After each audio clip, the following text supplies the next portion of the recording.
right, what's going on, guys? Scene's looking a little dark. Oh, you know what? I got a brand new big softbox light. It's supposed to make me look really good. Let me turn it on.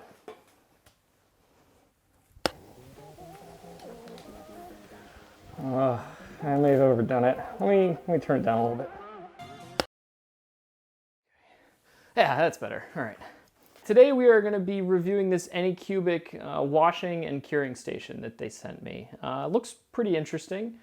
You know, for a long time I've just been using an ultrasonic cleaner filled with isopropyl alcohol and one of the cheap nail salon curing stations, which has worked fine so far, but I'm curious to see how this performs. It's got a few nice features, like this cover is totally opaque to UV light, so it's safe for your eyes and has some safety features built in as well. So we're also, of course, going to be tearing it apart and seeing how it's built.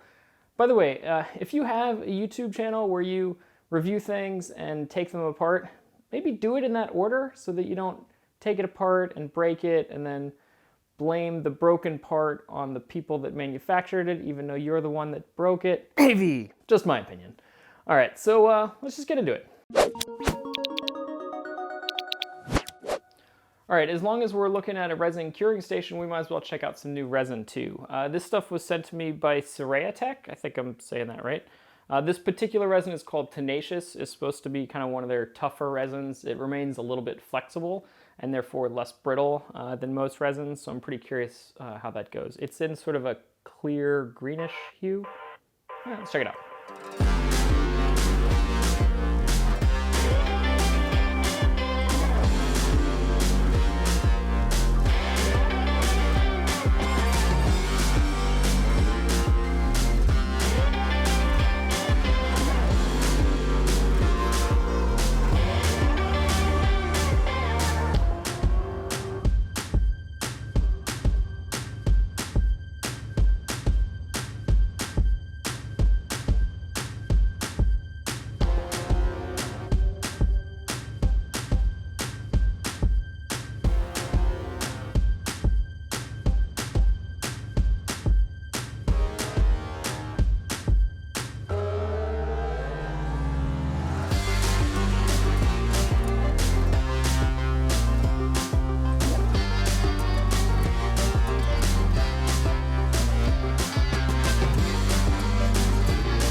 All right, yeah, no doubt about its ability to cure the resin. This is nice and solid, and it came out of the cleaning bath very clean as well, so no problems there.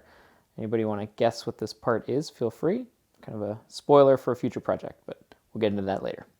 Also, check out the crazy sound this thing makes. Kind of wild.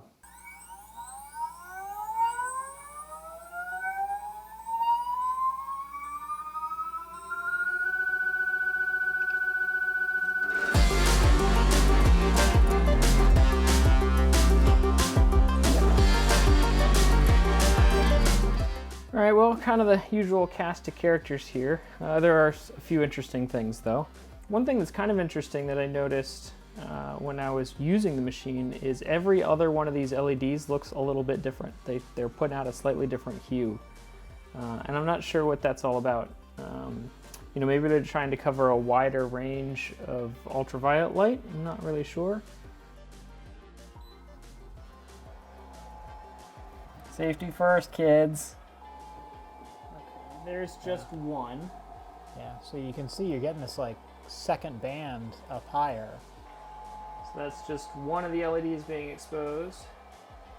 And then that's two LEDs being exposed. You can see they're covering a different band.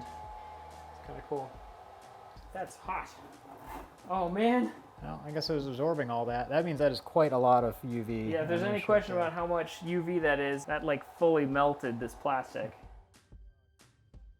It seems sufficiently cooled. It actually has two fans. There's one here and one right down here. You know, I've seen some people with this sort of application, they'll just change out the same size fan with a Noctua fan, you know, something that's rated to be quieter.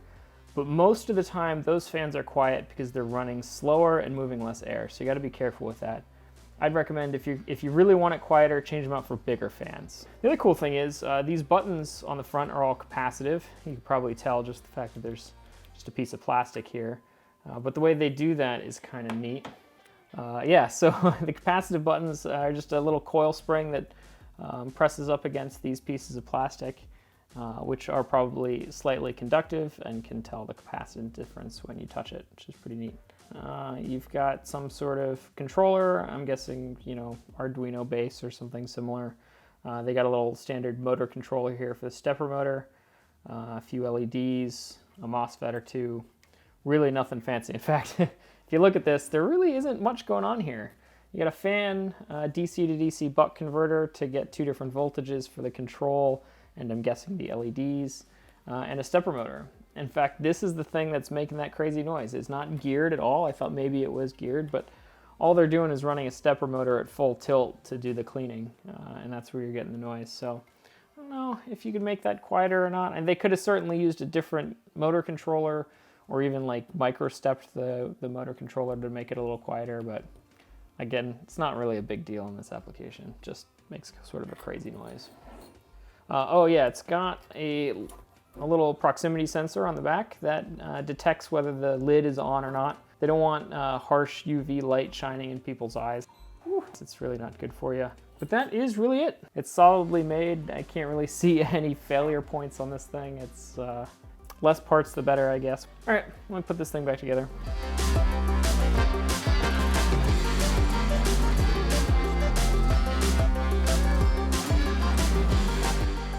One slight concern I do have with this reservoir is after you clean a few parts, the uncured resin is going to sort of settle at the bottom. Maybe I should experiment with filtering it, see if that works. It'd be cool if somebody came up with a version of this that had like a built-in filter. I have a feeling your alcohol would last a lot longer. All right, here's this tenacious resin. It doesn't necessarily come across on camera real well, but it's got just a slight yellow tinge to it. But the thing that makes it different is it is pretty squishy. In fact, it doesn't even like return to its shape very quickly. Kind of weird, but I can definitely see how it would be a lot more durable than the standard resin that tends to get very brittle in these situations. In fact, let's just see if we can break it.